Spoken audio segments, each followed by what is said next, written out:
మీరు ఏ పార్టీ గెలుస్తుంది అని బెట్ కట్టదలుచుకున్నారా? అయితే మీకు కొన్ని టిప్స్ ఇస్తాను చూడండి.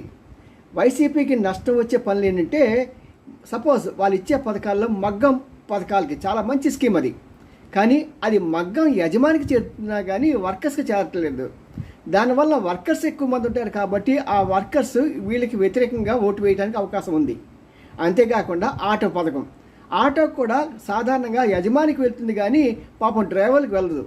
పట్టణాల్లో చాలామంది ఈ యజమాని దగ్గర వాళ్ళ బాడుక్కి తీసుకొని వాళ్ళు డ్రైవ్ చేస్తూ ఉంటారు, వాళ్ళ పూట గడుస్తూ ఉంటుంది. మరి వాళ్ళంతా వ్యతిరేకులు అవుతారు కదా.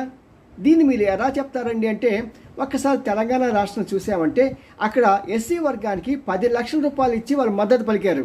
కానీ ఇచ్చింది వచ్చింది కొంతమందికి, రాని వాళ్ళు మొత్తం కూడా మన టీఆర్ఎస్ పార్టీకి వ్యతిరేకంగా ఓటు వేయడం జరిగింది. మరి ఇదొకటి పెద్ద ఫ్యాక్ట్.